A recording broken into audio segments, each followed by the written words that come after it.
Min azimi fadliha kasratu asma'iha wa fadail ukhra. Ini cerita dramatisnya surat Al-Fatihah. Qala Abu Hurairah radhiyallahu anhu inna iblisa ranna khina unzilat Al-Fatihah. Jadi iblis itu begitu kesakitan. Ini kitab Abwaabul Farad karangannya Syekh Muhammad Alawi, juga kutipan dari beberapa kitab. Yang jelas beliau sendiri juga ngutip dari beberapa riwayat di beberapa hadis. Halaman 123. Ketika Fatihah turun itu iblis kesakitan.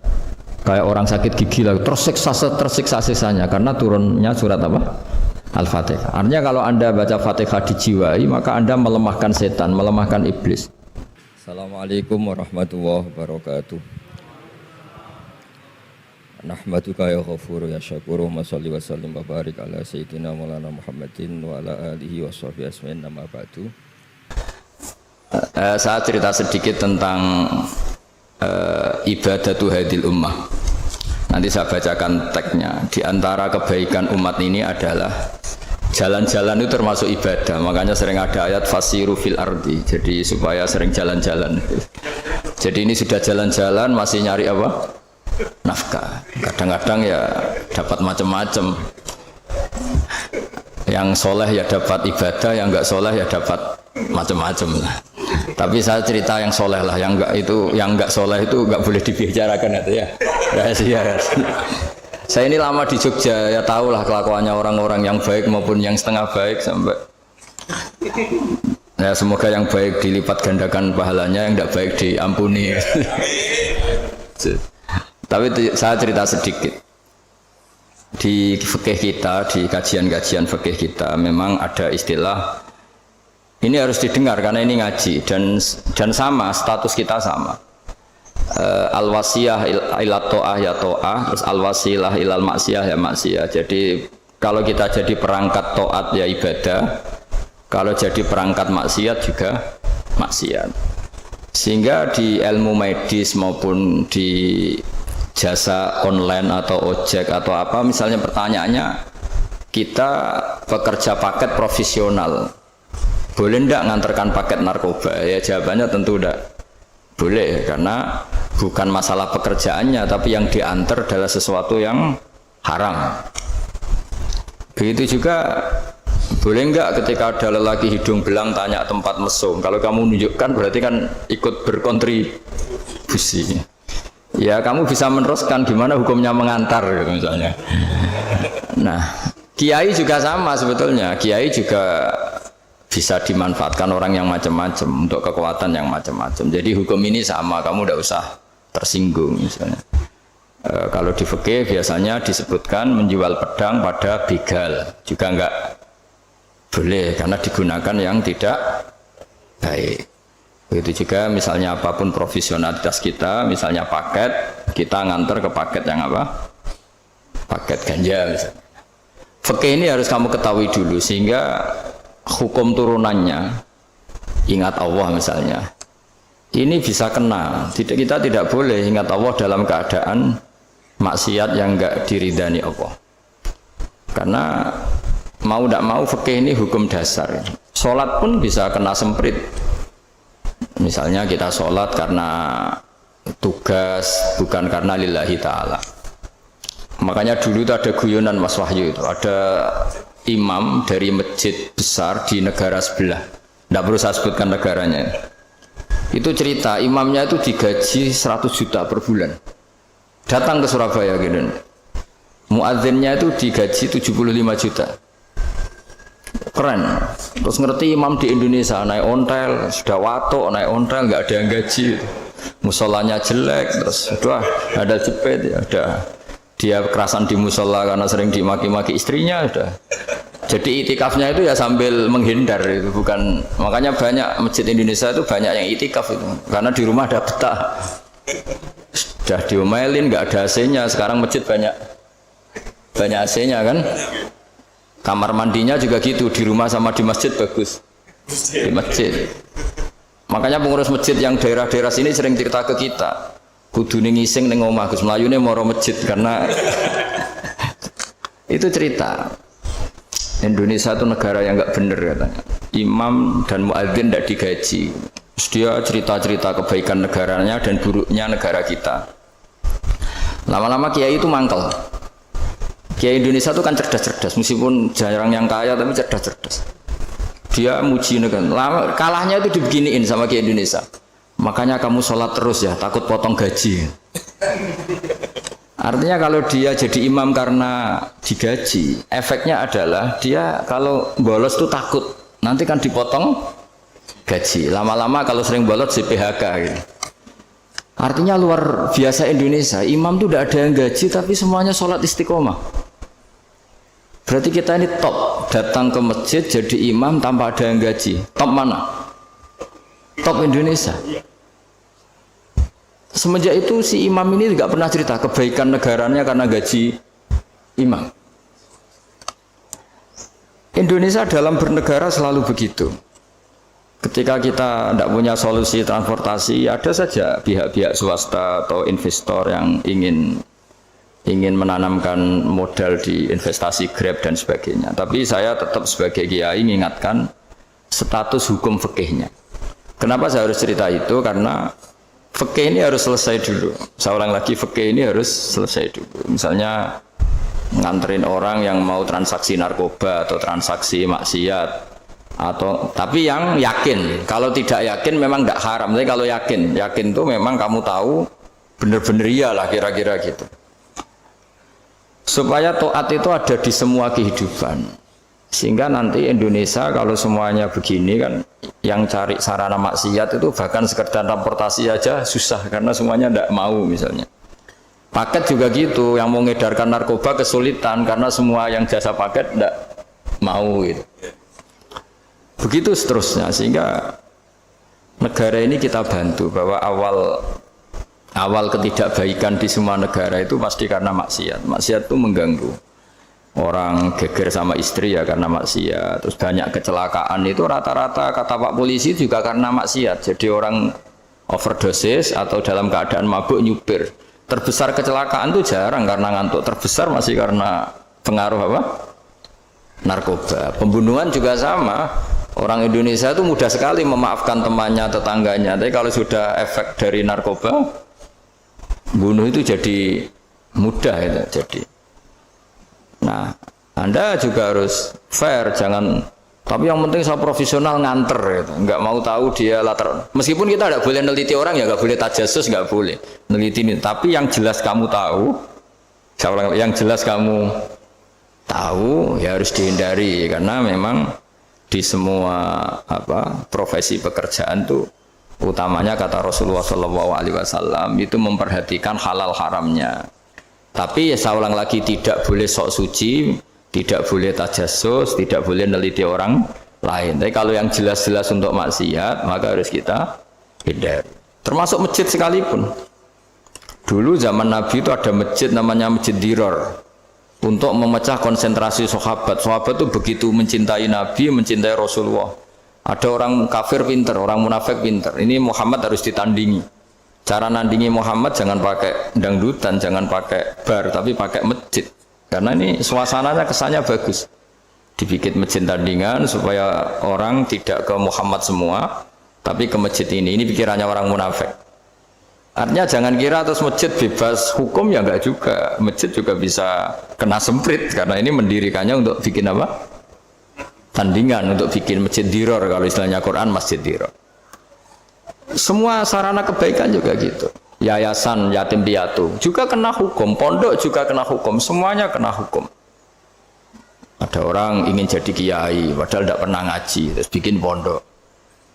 Akhirnya dia dipanggil Pak Yai, anaknya dipanggil Gus, padahal najis saja tidak tahu.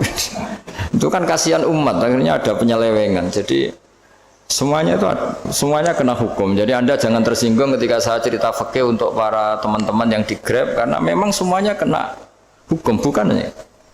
Mesra dengan istri juga kena hukum. Orang terlalu mesra dengan istrinya pasti ibunya terlantar, karena menuruti bojo ya, menuruti ibu gitu. Kalau nuruti ibu istrinya yang terlantar, yang loyal sama teman ya istrinya terlantar, yang takut istri temannya terlantar. Jadi itu semuanya kena hukum tanpa terkecuali. Nah, saya cerita sedikit tentang sholat karena orang-orang Grab ini banyak yang sholat, kemudian harus cepat-cepat. Dulu ketika sahabat punya imam yang lama sekali kalau sholat, sehingga si sahabat yang satu yang petani ini mufarokoh itu memisahkan diri, kemudian imamnya diselip. Itu boleh memang dalam fikih. Kamu niat mufarokoh dulu. Mufarokoh itu niat bahwa kamu memutus hubungan dengan imam, kemudian meneruskan sholat sendiri. Singkat cerita dua orang ini berdebat, Mu'ad sama Ar-Ra'i yang penggembala ini. Kamu munafik, sholat kok meninggalkan imam. Terus yang satu bilang, kamu keterlaluan, sholatnya lama sekali. Singkat cerita dua orang ini lapor ke Rasulullah SAW.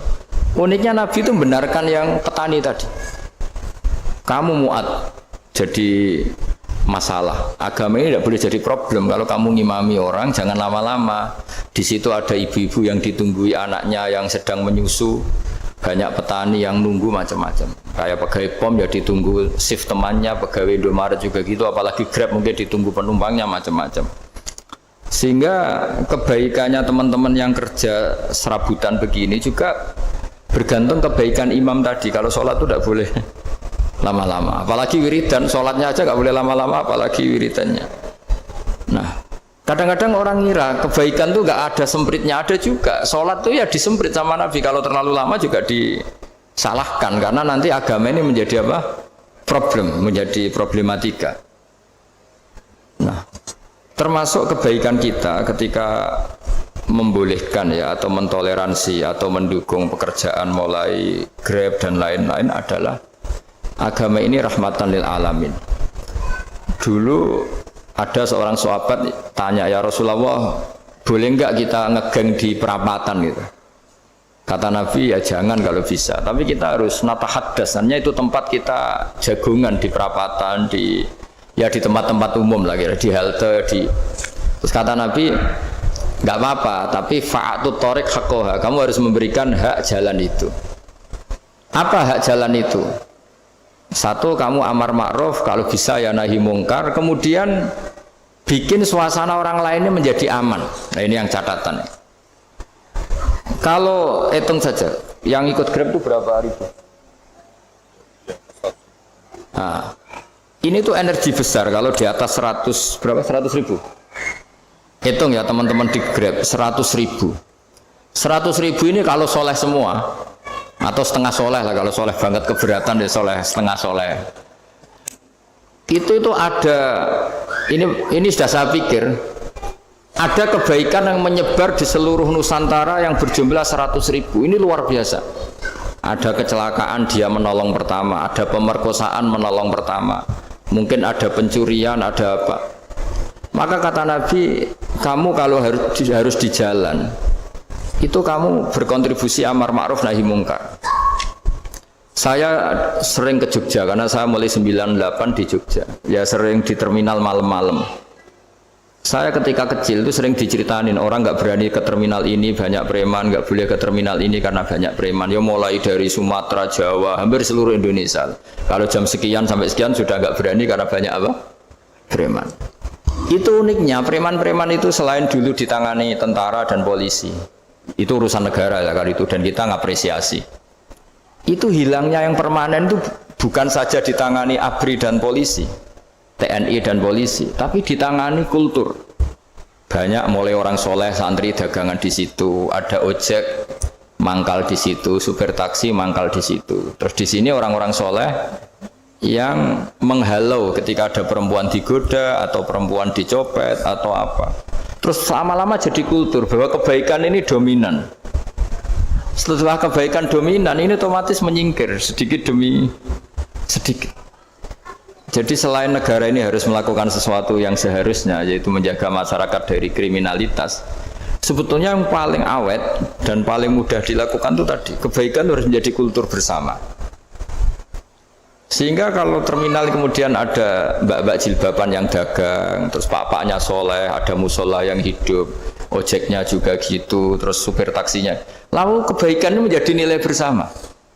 Saking jadi nilai bersama, ibu-ibu yang takut atas dirinya nggak ngojek kecuali Pak ini karena terkenal amanah, nggak naksi kecuali Pak ini karena terkenal amanah. Dan kita Indonesia itu ingin seperti itu, sehingga amanah ini menjadi nilai bersama dan otomatis menjadi keamanan bersama. Sorong Jawa itu Tego nitipno anake karena dijamin aman, tego nitipkan istrinya juga karena dijamin aman. Nah, kalau kebaikan ini juga menjadi satu nilai jual dan kita bisa mengawal secara serius, itu alhamdulillah betul. Nah, dimulai dari mana? Satu, mental kita takwa. Kedua, sistem sosial, bahwa kita terkoneksi oleh indukan ya, juga terkoneksi oleh kepolisian. Maksudnya karena kita terdaftar, kalau ada anak hilang kan tinggal ini yang bawa wahyu misalnya. Jadi saya mohon, semohon-mohonnya, kebaikan ini harus jadi nilai bersama. Setelah terminal itu banyak orang baik, otomatis yang ini tuh menyingkir itu. Akhirnya apa? Nanti yang bos-bosnya toko itu ya hanya nitipkan sama orang soleh. Yang mau nge-grab juga hanya titip sama yang soleh. Begitu seterusnya. Sehingga jadi siklus kebaikan yang bersama. Nah, ini yang dimaksud Quran, wa'tamiru bainakum bima'ruf. Iktimar itu namanya urusan bersama. Ya, saya ulang lagi ya. Jadi orang Arab kalau bilang iktimar itu urusan bersama. Sehingga bahasa Arabnya konferensi besar itu kalau di NU disebut apa? Muktamar. Muktamar itu menjadikan urusan publik dirembuk, itu namanya apa? Muktamar. Nah, di antara kebaikan yang diinginkan Islam itu wa'tamiru bainakum bima'ruf. Urusan kebaikan ini menjadi urusan apa? Bersama. Biasa contoh itu kecil saya itu mesti dikandani sama orang-orang tua, jangan di terminal ini sampai jam ini, jangan di perapatan ini ketika sudah jam begini. Tapi barokahnya orang soleh bertebaran di mana-mana itu. Yang tukang grab ya di mana-mana, yang penjaga toko ya banyak yang soleh, yang ngojek, yang macam. Sehingga di terminal itu nyari tempat sholat ya gampang, cari tempat duduk ya gampang, nyari orang amanah ya gampang. Bahkan lama-lama yang nggak amanah ini nggak laku. Dan ini yang kita inginkan. Dan ketika nggak laku, akhirnya dia kalau ingin laku harus amanah, atau ingin laku harus tobat. Nah, agama ini urusan bersama, sehingga Allah mengistilahkan wa'tamiru bainakum bima'ruf. Jadikan kebaikan ini urusan bersama. Sehingga karena ini urusan bersama, ketika kita jadi kiai juga harus, kalau misalnya tadi ada Gojek kok makmum, atau Grab kok makmum, atau supir bis kok makmum, kiainya harus cepat sholatnya. Jangan baca surat Baqarah, nanti diomel-omelin apa penumpangnya. Begitu juga ibu-ibu menyempatkan jamaah, waktunya tidak lama, di rumah sudah ditunggu anaknya yang masih menyusu. Makanya Nabi ngendikan idza amma ahadukum as-sholata falyukhaffif. Kalau kamu jadi imam, sholatnya harus relatif cepat. Fa inna fihim ad-dhaif badal hajat. Di antara makmum itu yang banyak punya urusan. Selain ada yang lemah, ada yang punya banyak urusan. Nah, terus ketiga, masalah kekayaan hati. Kekayaan hati ini penting sekali karena rata-rata teman di Grab itu kan miskin lah. Tapi jangan miskin sampai miskin hati itu. Bahwa kamu nyari nafkah itu sudah ibadah, berkelana di bumi Allah juga ibadah, menyaksikan macam-macamnya orang itu juga ibadah. Bahkan menambah khazanah ilmu. Di antara warisan ilmu yang kita dapatkan dari Rasulullah SAW, misalnya kamu jalan-jalan, punya kaki dua, punya tangan dua. Gara-gara jalan-jalan sering ngerti orang yang buntung. Alhamdulillah meskipun saya hanya Grab masih punya kaki utuh. Terus ketemu orang buta ya gitu. Alhamdulillah ladzi afani mimma btalaka bih. Alhamdulillah saya terselamatkan dari seperti itu. Sehingga melihat orang maksiat juga gitu. Saya meskipun gini terselamatkan dari tempat maksiat, dari sehingga hidup itu tidak nelongso gitu. Ada nilai lebih yang kita punyai. Jadi di antara kebaikan Islam adalah orang disuruh ingat sisi nikmat. Nah, kalau nikmat itu sudah ada semua, kata Imam Ghazali, nikmat hidup. Kata Imam Ghazali, jika enggak ada kenikmatan yang Anda punyai, kamu datang ke kuburan. Disuruh datang ke kuburan.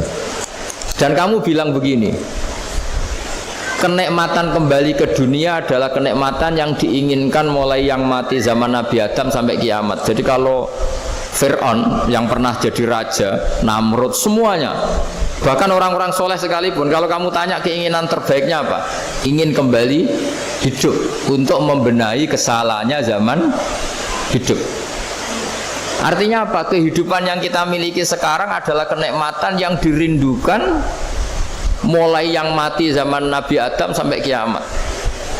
Maknanya apa? Kita punya kenikmatan yang luar biasa karena kenikmatan yang dirindukan oleh orang yang sudah mati mulai dulu sampai sekarang. Apapun masalah hidup Anda ini punya kenikmatan yang enggak tertandingi, yaitu namanya hidup.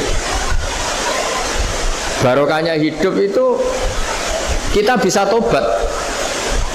Setidaknya ingin tobat. Kalau nggak bisa tobat, ingin tobat.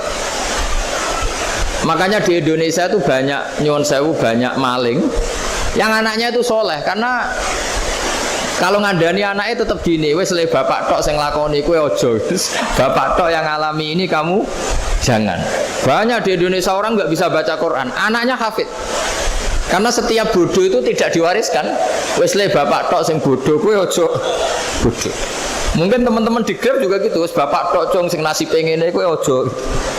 Jadi kebaikan begini itu akan terus menerus diwariskan. Sehingga banyak orang tidak tamat SD anaknya dosen, nggak tamat SMP anaknya dekan.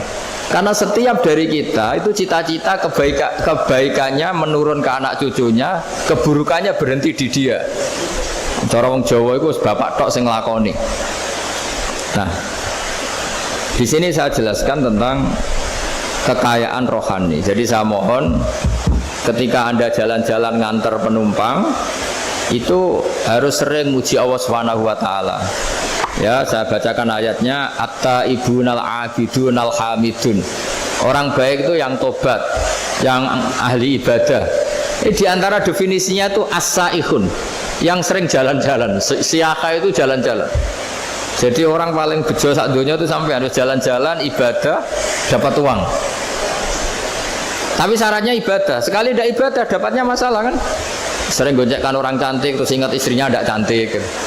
Sering goncekkan orang yang sopan, yang santun terus ingat andekan ini istri saya di rumah rewel gitu. Jadi kalau kamu tidak taat itu adanya penyesalan.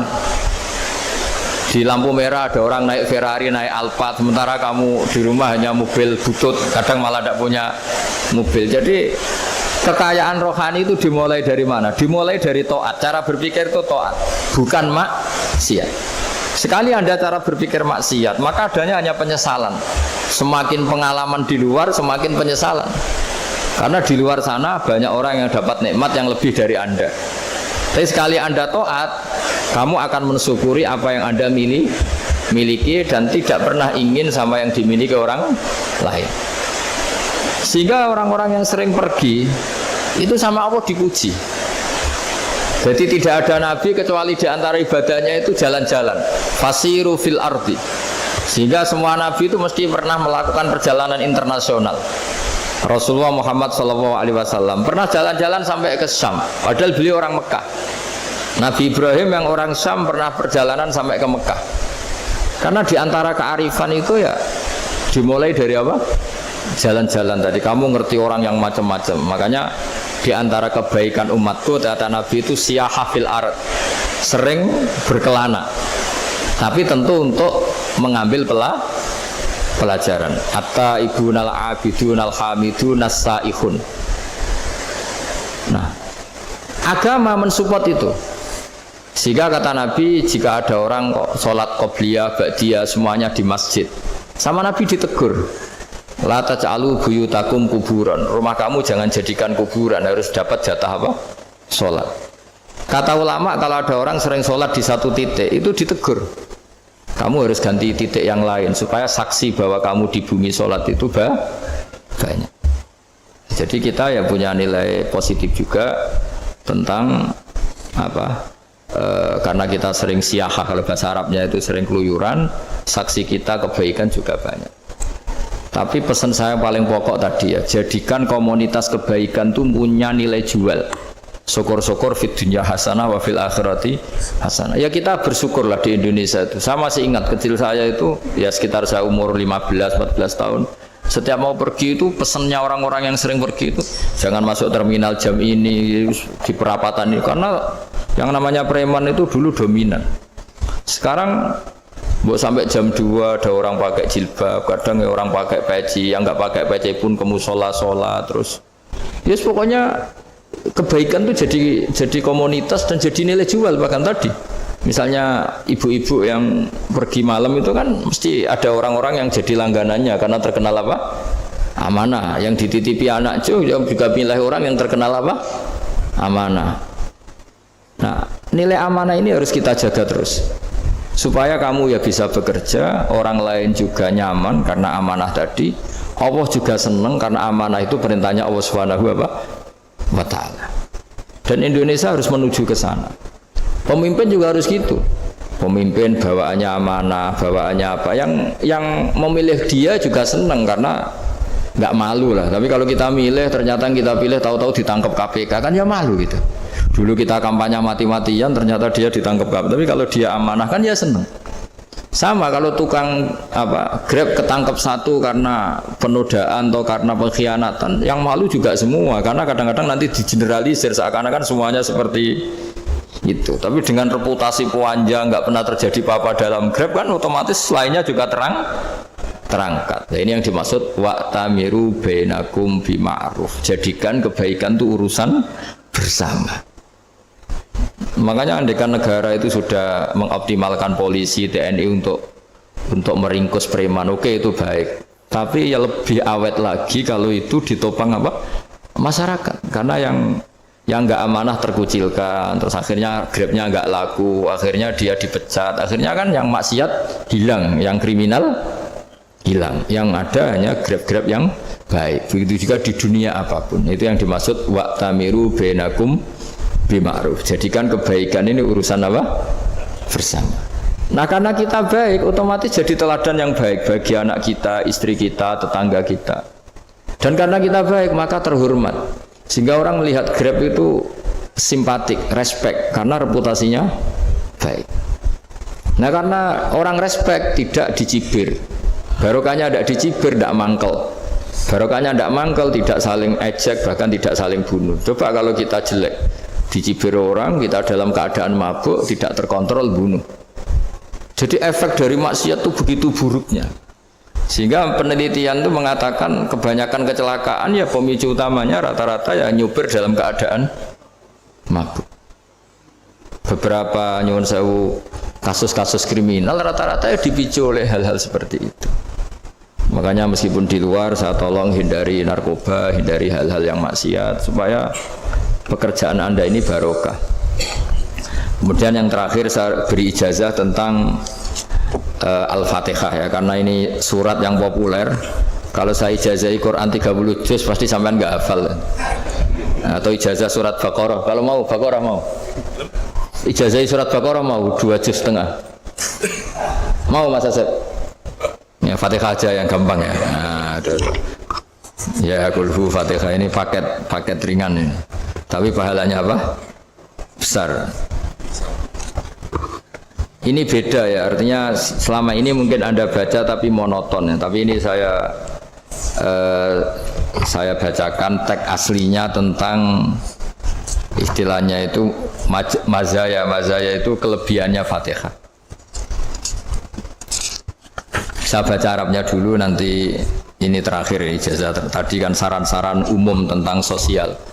Ya, pokoknya jadikan kebaikan itu punya nilai sosial yang baik lah. Jadi nanti orang yang nggak amanah nggak laku. Ya, calon bupati, gubernur, presiden yang nggak amanah juga nggak laku. Begitu juga kiai yang tidak amanah juga nggak laku. Suami yang nggak amanah juga nggak laku. Istri yang nggak amanah juga. Sehingga kebaikan ini jadi nilai sosial yang dalam tanda kutip sudah keniscayaan ya. Yang diinginkan Allah itu seperti itu.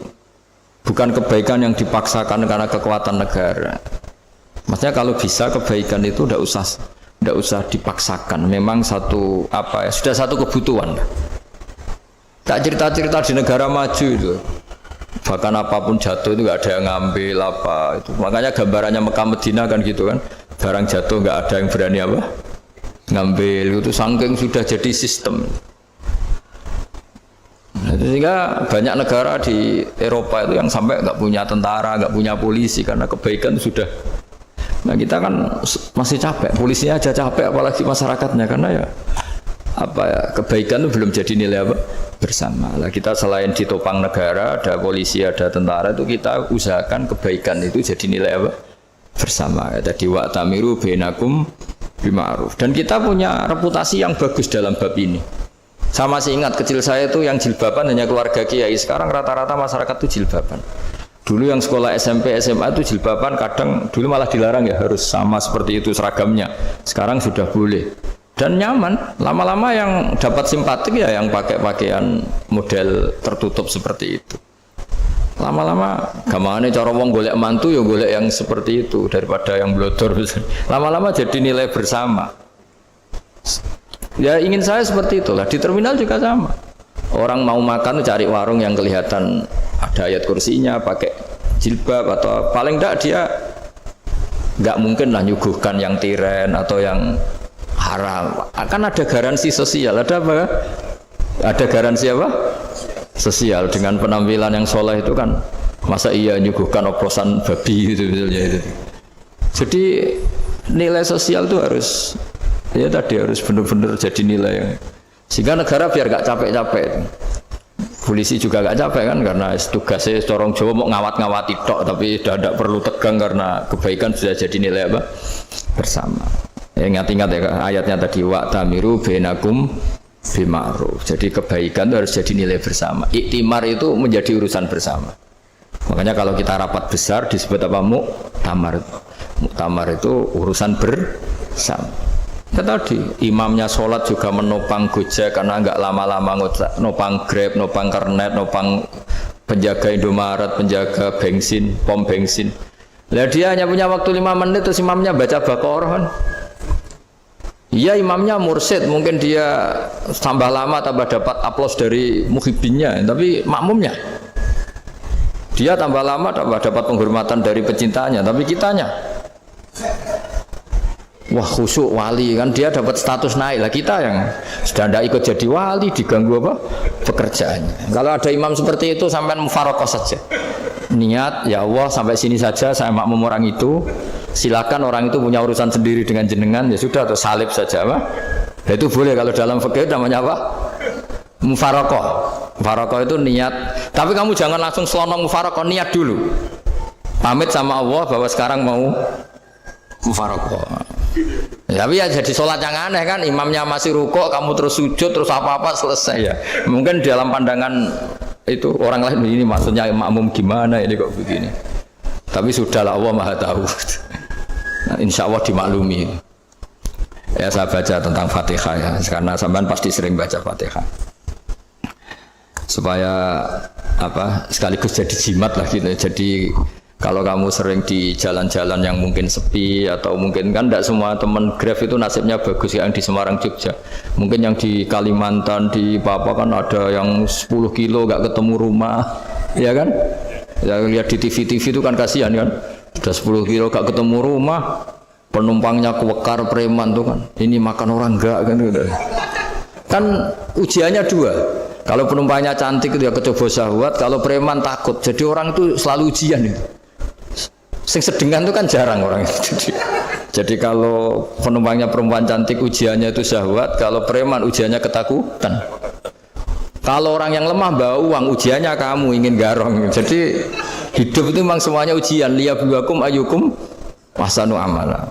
Makanya saya sering ditanya oleh teman-teman, Gus, nah ujiannya kenal wong wedok elek piye? Sama. Kenal wong ayu ujiane syahwat, kenal wong elek ujiane ngenyek, itu sama-sama dosa. Syahwat ya dosa, ngenyek juga dosa.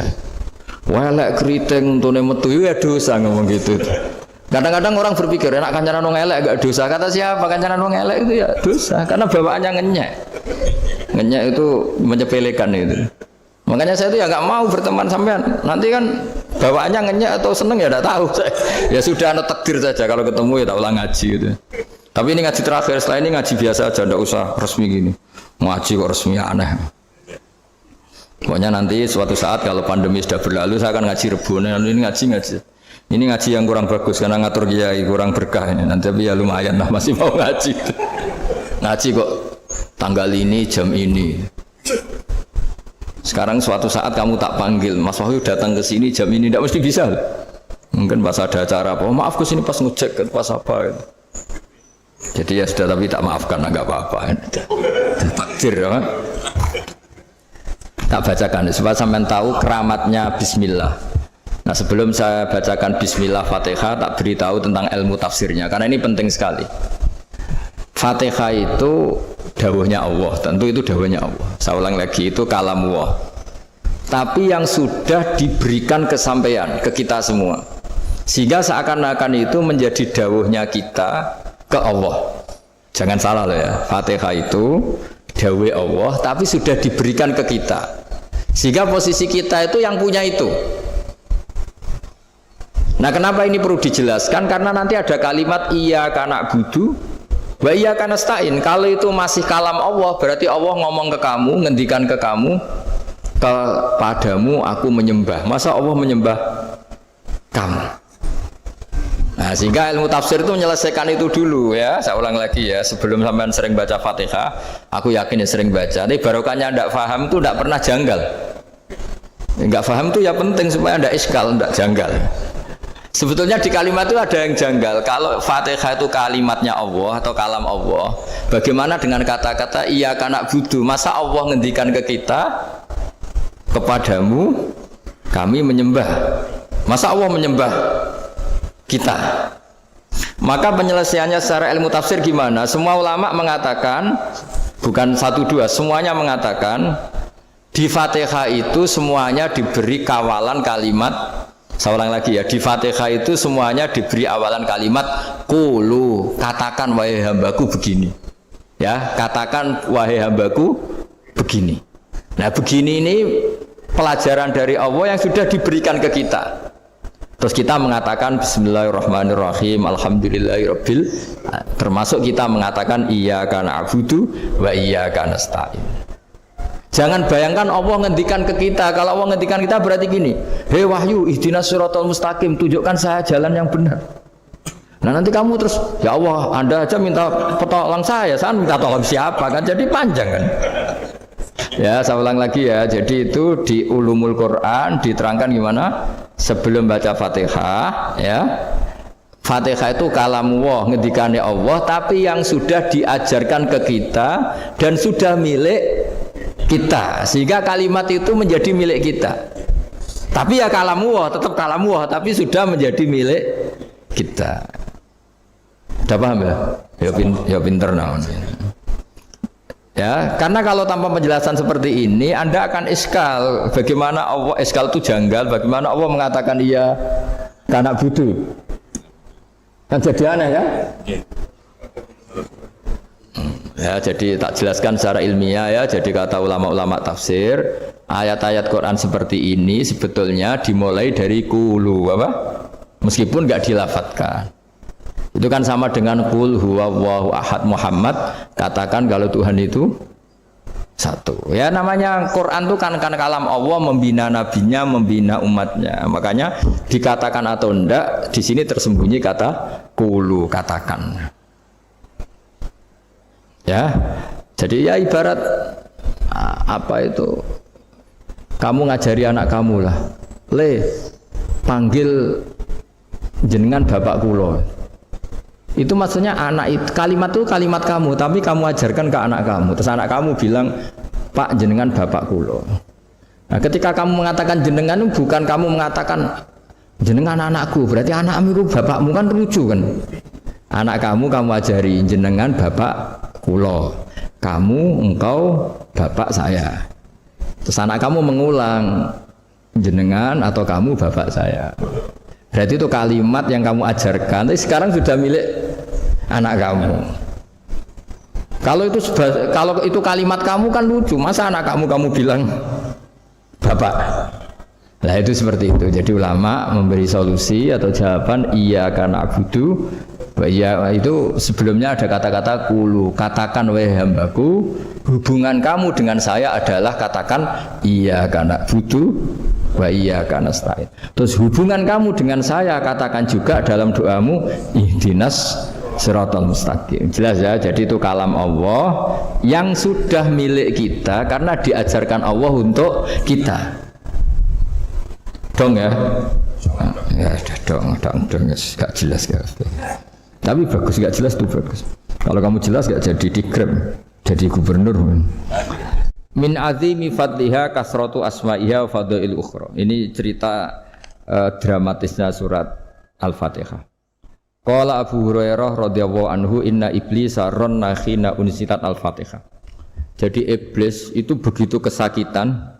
Ini kitab Abwaabul Farad karangannya Sayyid Muhammad Alawi, juga kutipan dari beberapa kitab. Yang jelas beliau sendiri juga ngutip dari beberapa riwayat di beberapa hadis. Halaman 123. Ketika Fatihah turun itu iblis kesakitan. Kayak orang sakit gigi lah, tersiksa sisanya karena turunnya surat apa? Al-Fatihah. Artinya kalau Anda baca Fatihah dijiwai, maka Anda melemahkan setan, melemahkan iblis. Wa qala Mujahid, khina unzilat Fatihatul Kitab ronna fastama indahu asyayatin. Jadi ketika Fatihah itu turun, iblis itu terkapar lah kira-kira. Sampai dijenguk banyak setan. Jadi gamane di ICU lah kira-kira gitu kalau sekarang itu. Entah Covid entah enggak tahu, pokoknya di ICU sampai dijenguk banyak setan. Enggak tahu bawa apa enggak tahu, pokoknya dijenguk banyak setan. Ono yang nyangoni karena ini apa? Ketuanya apa? Pingsan, sakit. Jadi iblis itu sakit sampai dijenguk anak buahnya setan-setan. Ya, semoga kalian semua tidak kenal setan. Kalau kenal berarti teman, apa? Wa qalu misla dzalik. Wa qala lahum laisa mimma taquluna syai'un walakin unzilat suratun laisa ajru qailiha illa an harramahu alaihi nar jahannam. Saya ini bukan sakit fisik kata iblis. Kamu tidak usah jenguk saya, datangkan dokter terbaik, tidak usah. Saya ini tidak sakit fisik. Saya ini sakit karena ada surat yang diturunkan, yang pahala yang melafadzkan surat itu pasti selamat dari neraka. Padahal misi terbesar saya ini supaya manusia masuk neraka. Sekarang punya tamengnya. Wah pusing kan? Ya seperti orang lah goda sampean, ternyata sampean setia, itu kan pusing. Nah ternyata tidak setia, itu yang akhirnya ribet kan itu. Jadi iblis itu cita-cita terbesarnya kan semua orang itu masuk neraka. Nah sekarang turun satu surat yang gara-gara surat itu siapapun yang baca dijamin selamat dari neraka. Jadi walakin unzilat suratun laisa ajru qailiha illa an harramahu alaihi nar jahannam. Karena jadi dia shock lah, kalau orang di Jawa itu bilang shock. Aduh sial nasib saya ini umat nggak bisa saya goda lagi karena punya tamengnya tadi punya. Qad tolakaidukum wa makrukum. Rekayasa kalian sekarang itu tidak ada gunanya semua. Nah, ini alhamdulillah di Indonesia kelihatan kan banyak yang miskin, banyak yang susah. Tapi selagi mereka masih sholat, tuh keinginan mencari halal itu masih tinggi. Kayak apa kita di tengah kota, jauh dari anak istri, jauh dari tetangga. Biasanya kalau orang jauh dari anak istri, tetangga kan sakar PDW. Tapi yang soleh masih banyak, sudah jauh dari keluarga tetap lurus. Loh kalau yang dekat lurus kan wajar, konangan wong akeh kan. Ini sudah jauh masih lurus. Nah ini enggak lepas dari barokahnya surat apa? Surat Fatihah tadi. Jadi karena ada surat yang menjamin pelafalnya atau qailiha terbebas dari api neraka. Wa qalat as-sayatinu lahu is ayyusai'in ta'muruna ya maulana. Faqala lahum idhabu wajtahidu hatta tukhfilu qulubahum hatta la yaqulu hadhihi surah. Lalu kita gimana? Jari para setan itu. Lalu kita gimana? Terus kata iblis, sudah bikin mereka lupa sehingga tidak baca lagi. Selagi masih baca kita pasti keok. Jadi kalau sampean sudah jarang baca Fatihah itu berarti sudah bagian dari kemenangan apa? Iblis. Jadi kalau sampean sudah jarang baca Fatihah itu berarti bagian dari kekalahan Anda, kemenangan iblis. Masih sering baca? Berapa kali? Terus apa lagi?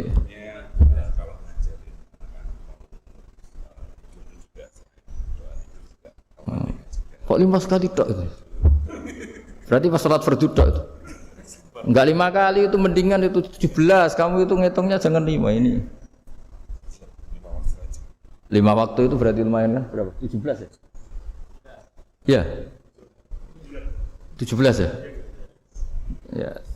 17, tapi kalau makmum tuh sering separuh kan, apalagi makmum tarawih. Ya kan? Makmum tarawih itu bacanya Fatihah ada yang sempurna enggak ya? Ya enggak lah. Baru alhamdulillahirabbil alamin mamruko ikut ruko gitu. Makmum kan yang tarawih lah, Mas. Kalau tarawih jarang sempurna ya. Fatihahnya itu.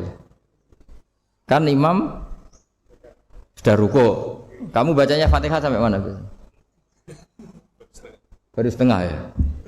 Ya paling pas tarawih aja kan enggak sempurna ya. Apalagi kalau imamnya sing kilat tuh waduh malah. Nah, ketika Fatihah itu sebegitu keramatnya, sebegitu topnya, itu setan rapat, singkat cerita itu yang tadi dipimpin oleh iblis yang sedang terkapar apa?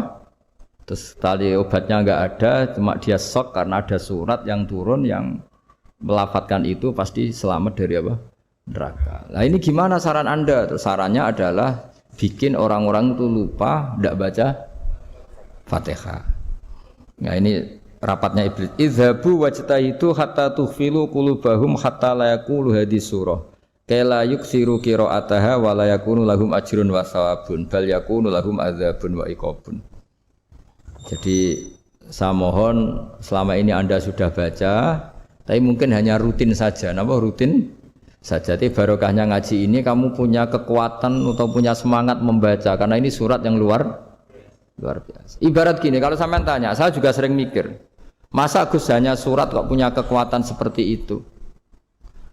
Di dunia ini kata Allah, mulai Nabi Adam sampai kiamat, nggak ada yang bisa menandingi kekuatan kalimah. Kalimah itu kata-kata. Nggak ada yang bisa menandingi kata-kata. Misalnya Anda nge-grab, berangkat istri cuek, berangkat cuek. Itu beda dengan ketika meskipun satu kalimat. Wes Pak, muga-muga dilindungi pangeran, mugi-mugi jenengan selamat. Itu menjadi teduh dan semangatnya luar biasa karena kayak mendapat support.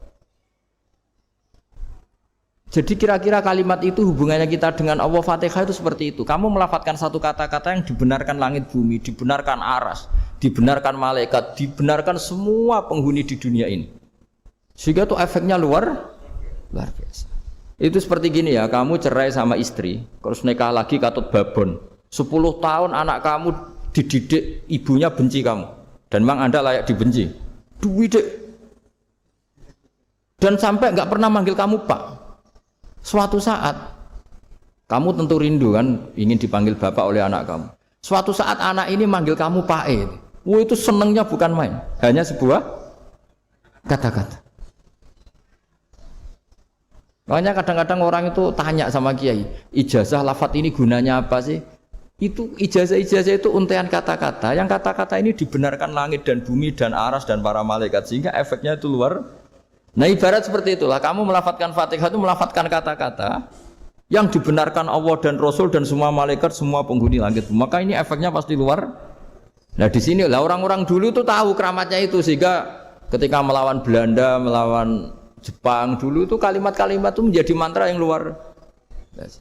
Doa yang luar biasa.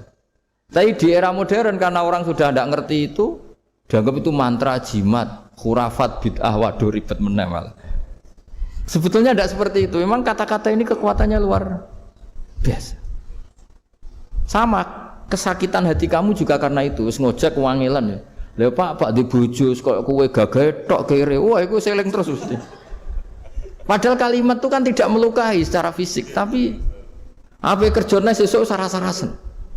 Karena terus dengan pengadilan seperti itu kan, ngapain kerja demi perempuan yang seperti ini? Lagi-lagi kata-kata ini luar. Nah bayangkan kalau kata-kata itu adalah kalimat yang diajarkan Allah lewat Rasulnya, lewat malaikat Jibril. Kayak apa kekuatannya? Lah kira-kira Fatihah itu gitu. Kalimat yang baik, kalimatan thayyibah diajarkan oleh Allah dan Rasul. Kayak apa kira-kira kekuatannya? Pasti luar biasa. Wong support yang dikatakan istri kita, anak kita aja luar biasa. Apalagi ini support yang diajarkan Allah dan Rasul. Ya makanya saya mohon kalau baca Fatihah, baca kalimat-kalimat thayyibah ketika sholat itu dijiwai. Ya misalnya Rabbana lakal hamdu mil'us samawati wa mil'ul ardi wa mil'u ma syi'ta min syai'im. Engkau zat yang layak dipuji dan pujian ini memenuhi langit dan bumi. Karena kita tahu nggak ada sejengkal di alam raya ini kecuali di situ ada rahmat Allah. Misalnya kamu bisa lewat sampai rumah saya, kamu mungkin anggap biasa saja. Coba kalau ngalami likuifaksi, tahu-tahu bumi ini ambles, bisa ngelewati yang likuifaksi itu luar. Tanyakan orang pernah ngalami likuifaksi di Sulawesi, itu melihat bumi bisa diinjak nggak ambles itu, wah luar. Dan sampean nggak ngalami itu sehingga lewat bumi ya biasa aja. Coba kalau ngalami seperti tidur, ya biasa aja. Coba kalau ada gempa, bahwa bumi tenang ini sudah nikmat yang luar biasa. Masa kamu ngakui nikmat nunggu digituin? Ya kan? Nah, makanya baca Fatihah dijiwai lah bahwa ini kalimat yang luar biasa. Saya teruskan. Warwa Muslimun fi sahihihi an Ibnu Abbas radhiyallahu anhuma annahu qala bainama Jibril alaihi salam qaidun dan Nabi itsami anaqidan min fawqi fa fa'aru saufa qala hadza babun minas sama futihal yawma lam yuftah qaddu ilal yaum fa nazala minhu malakun fa qala hadza malakun nazala ilal ardi walam yanzil qattu illal yauma fasallim wa qala absyir binuraini qad uti tahuma lam yu'tahuma nabiyyun qablak Fatihatul kitab wa khawatimu suratil baqarah. Jadi suatu saat Jibril ini jagongan kira-kira gitu sama Rasulullah. Tahu-tahu langit itu gemuruh. Langit gemuruh kata Jibril terus semuanya ngangkat kepala ke langit. Ini pintu langit baru ini dibuka, yang sebelumnya tidak pernah dibuka seperti ini.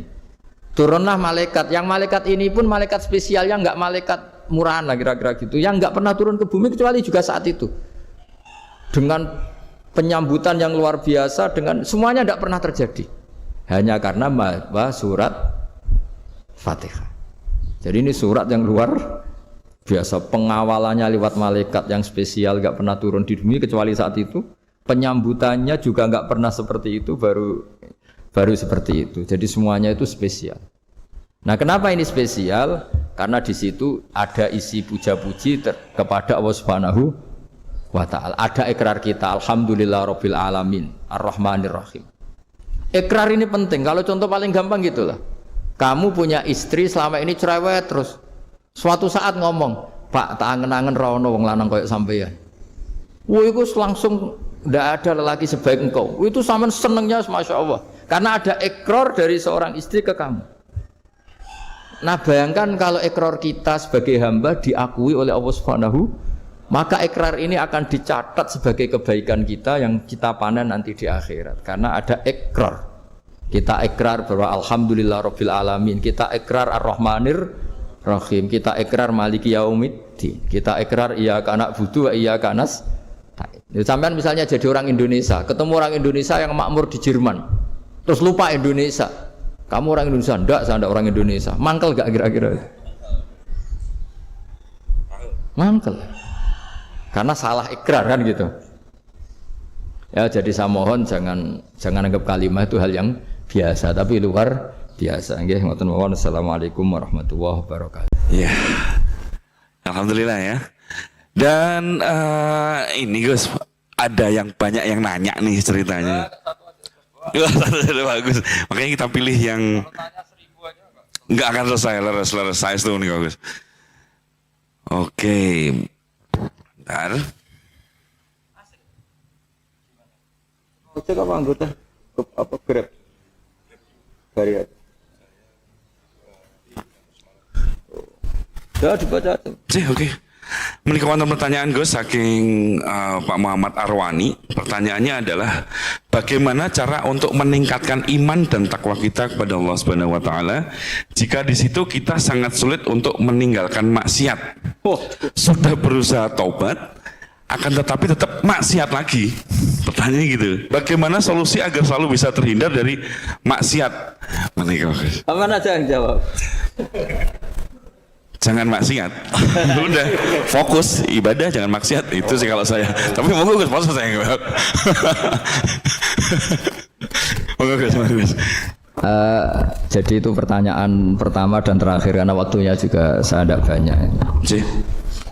Saya berkali-kali kampanye di mana-mana lah, kampanye dan menganjurkan. Di antara catatan dalam Suhufi Ibrahim wa Musa kan ada kan di Quran itu yang dinamakan lampiran-lampiran wasiatnya Nabi Ibrahim dan Nabi Musa. Itu diantara catatannya begini, orang yang punya akal itu adalah orang yang bisa menikmati sesuatu yang baik. Misalnya gini, contoh gampang gini, kamu punya anak pertama atau punya anak yang masih kecil, itu gendong tuh senangnya bukan main, melihat anak sehat tuh senangnya bukan main. Mungkin saat itu banyak orang yang sedang maksiat dengan perempuan nakal atau dengan teman-teman nakalnya yang nganggap seperti itu tidak nikmat. Tapi andekan ini ditimbang ya ditimbang. Yang maksiat betulan, misalnya paling ukuran bahagianya itu 70%. Tapi yang ini, yang nimang anak baru lahir atau masih kecil, corong Jawa ngeloni anak, bisa saja bahagianya itu sampai 100%. Artinya selama ini kesalahan kita adalah nganggep maksiat itu pasti menyenangkan dan taat itu tidak menyenangkan. Makanya saya berkali-kali fatwa, untuk melawan kenikmatan maksiat, orang harus terbiasa menikmati taat, menikmati kebaikan. Jangan kira kita nimang istri nikmat, nimang anak nikmat, ketemu teman yang lama tidak ketemu juga nikmat. Artinya kita akan melewati berjam-jam untuk jagungan sama teman, sama anak, sama istri.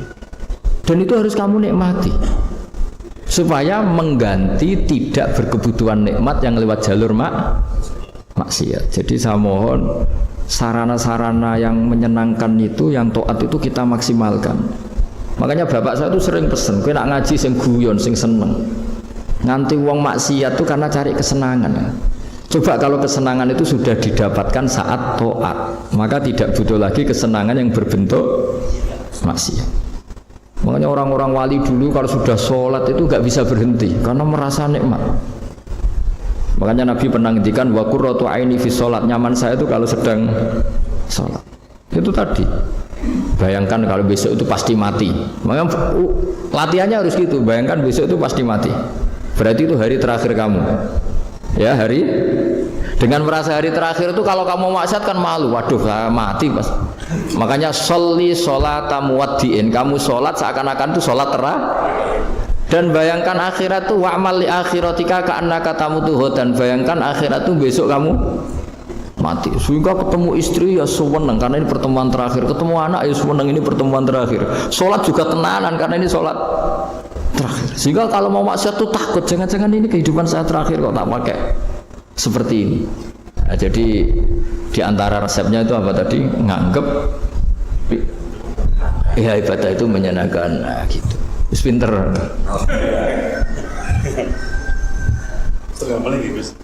Wah ini ada ringan. Tapi kamu jawab dulu ya. Jawab apa? Ya apa saja dijawab. Biar ada, ya ada pembanding. Halo, cek. Di yang lain mas. Oke, satu pertanyaan lagi Gus. Ini ada pertanyaan dari teman-teman mitra driver Grab. Saat mengantarkan barang tiba-tiba azan waktu sholat, ya. Lalu kita sebagai driver harus sholat dulu atau menyelesaikan orderan dulu karena itu juga amanah kan orderannya itu. Mungkin nganter barang atau mungkin nganterin penumpang. Mengingat barang tersebut sudah ditunggu pemiliknya dan penumpang tersebut juga sudah ada janji yang lain, pokoknya gitu. Mohon pencerahannya Gus gitu. Begini ya, ini kan fikih sosial ya. Saya jawab, ini memang harus pakai fikih, nggak pakai rasa. Saya ulang lagi, pakai fikih, nggak pakai rasa. Waktu sholat itu kan banyak ya, diantaranya maghrib dan isya, duhur dan asar, terus subuh sendiri. Ya, ben sampean belajar fikih, orang belajar tasawuf ya. Nah, kalau subuh itu tidak ada toleransinya kalau waktunya sudah tinggal 10 menit karena tidak ada jamak. Ya, tidak ada apa? Jamak. Sehingga misalnya kalau kamu ngojek waktu tinggal 10 menit ya harus sholat. Tapi kalau sekedar dengar azan ya, ini penanyanya kayaknya itu teman kamu, jadi fikihnya kayak kamu, nggak jelas. Azan itu kan bukan akhir waktu sholat. Azan itu bukan akhir waktu sholat, tapi awal sholat.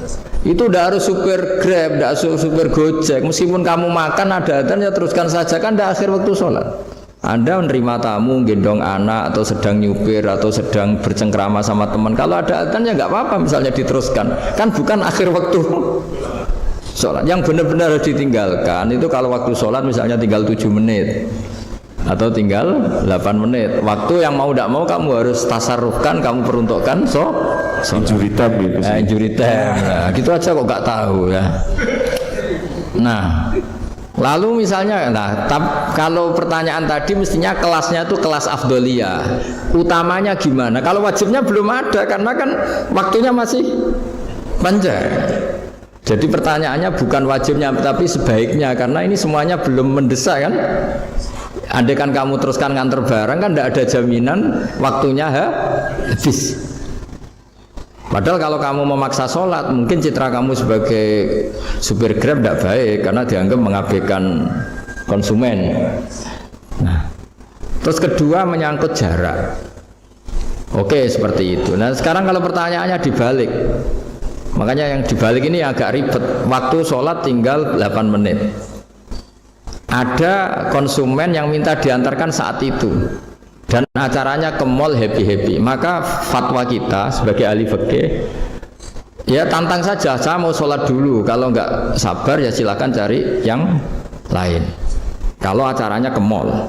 Tapi kalau acaranya kelahiran atau transfusi darah atau mau nganterin darah ke pasien yang sudah koma, maka kita langsung, karena ibadah sosial itu didahulukan mengalahkan ibadah yang haknya Allah. Karena Allah itu zat yang tidak butuh ibadah kalian. Tapi kalau pasien ini kalau nggak nang kesampaian darahnya mati misalnya. Jadi kamarnya Allah lebih apian lah gitu. Makanya masyhur kalau dalam fikih hak Allah sama hak adami ini dimenangkan hak adami, tapi bukan karena Allah kita kalahkan. Allah tidak butuh itu semua gitu. Jadi dikalahkan tapi bukan karena kalah, justru karena tidak butuh. Ya ibarat gini lah, Allah itu saking baiknya Allah kan pasti di atas orang tua kita. Itu pasti, saya ulang lagi, baiknya Allah pasti di atas orang tua kita. Orang tua kita saja baik apalagi Allah. Misalnya orang tua kamu butuh uang 5.000, adik kamu butuh uang 5.000, adik kamu yang kecil atau ya, kira-kira orang tua kamu tuh nyuruh dikasihkan beliau apa adik kamu, kira-kira saja ke adik kamu. Nah, Allah itu saking baiknya, hal yang terkait Allah, misalnya tadi sholat tepat waktu sama ibadah sosial, itu disuruh ibadah sosial. Karena ini kalau nggak kesampaian transfusi darahnya atau apalah, atau kamu dokter yang harus mengurus operasi, waktunya tinggal 5 menit, kamu harus ngoperasi pasien dulu. Karena Allah bisa menerima sholat kamu. Nah, tak terangkan lagi ini fikih terus. Lalu sholat yang apa? Kalau sholat itu antara maghrib dan isya, dan nanti yang terlambat itu maghrib, kita ngikuti ulama yang mengatakan jika ada darurat, maka maghrib dan isya boleh dijamak meskipun tidak atas nama pergi. Kan jarak kamu kan tidak jarak masafatu qasrin. Artinya apa? Misalnya saya dokter, harus operasi, waktu saya tinggal 8 menit mau maghrib, ternyata harus ada operasi. Kalau saya nggak nangani, mati. Saya harus operasi. Dan nanti waktu saya maghrib habis itu tidak harus dikatakan qadha atau yang mengeluarkan maghrib dari waktunya. Bisa saja menurut ulama dianggap boleh dijamak takhir dengan isya, karena kondisinya masih waktu jam'in. Begitu juga duhur dengan asar. Tapi kalau waktunya itu asar, tinggal 8 menit, kemudian harus ada operasi, ya kita operasi, waktu asar kita mundur sampai maghrib, namanya qadha yang dimaafkan Allah. Ya namanya tetap qadha karena asar nggak bisa dijamak dengan maghrib. Jadi ini fikih ya. Jadi jawabnya harus jelimet. Jadi saya ulang lagi ya. Tadi kan pertanyaannya dengar adzan. Kalau adzan kan waktunya masih panjang, apalagi misalnya maghrib kan waktunya kan taruh saja ada waktu seperempat jam. Ternyata andekan kamu antar hanya butuh waktu 7 menit, kan nggak ngefek sama sekali. Nyanda. Gitu. Terus kalau driver umpamanya dapat order, ini yang tanya kamu malah mewakili dalam, kalau ada driver dapat orderan food, nganterin makanan, tapi makanannya non halal, itu fakihipun pripun? Nah, makanya itu tadi ya. Kamu tahu betul kalau itu non halal loh? Kalau itu sudah tahu pasti non halal. Nah, ya, tadi. Daging Tyrannosaurus, nonton mungkin. Ya makanya tadi itu memang PR kita di semua profesi. Saya ulang lagi, itu PR kita di semua profesi. Jadi ya itu makanya pentingnya istighfar tuh di situ tuh sudah kita sebagai ulama menghalalkan tidak mungkin, mengharamkan kamu juga demo, ini pekerjaan Gus. Tapi yang jelas itu tidak bisa dihindari. Ya sama lah seperti orang di bis itu. Kadang-kadang kan didoain semoga semua penumpang hasil ke tempat masing-masing, dan kalau ada copet berarti kan doain copet juga hasil tujuannya. Jadi di semua profesi itu resikonya. Makanya tadi saya bicara tentang fikih.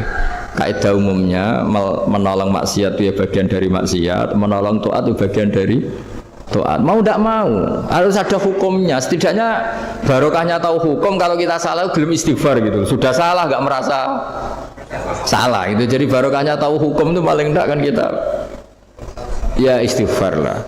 Kan ya tadi seperti paket misalnya, kan ada saja orang paket yang jelas-jelas barangnya itu haram, tapi atas nama profesionalitas kan mungkin tetap dikirimkan, tapi barokah yang ngerti hukum dia istighfar. Nah, tapi karena kalau kita menyarankan sudah ada usah pekerjaan yang lain banyak nanti kan rai-rai potongan tawakal dikandani ngono kan ya repot deh. Nah kalau kita kiai guys gak apa-apa wis pangeran sugih. Menurut sampean harusnya ternuntut Gus saya karena fatwa jenengan saya sekarang miskin ini gimana pertanggung jawabannya ya ribet kan. Tapi saya ulang lagi itu seninya ngelola kehidupan semuanya seperti itu. Jadi makanya kita nggak pernah berhenti berdoa Rabbana dzolamna anfusana, karena dalam sisi semua hidup kita pasti ada unsur nggak benernya gitu. Ya saya ulang lagi, pokoknya kaidah umumnya itu menolong taat itu ya ikut bagian dari taat, menolong maksiat ya bagian dari maksiat. Tapi ya tadi ya kita harus istighfar kan. Cuma tadi yang jelas-jelas maksiat dan kita tidak tajassus. Saya ulang lagi, tidak tajassus itu neliti wong nanti jelimet. Jadi misalnya ada perempuan mau ngojek ke sini ya diantar saja, jangan tanya detail. Itu apanya mbak? Hubungannya dengan kamu apanya mbak?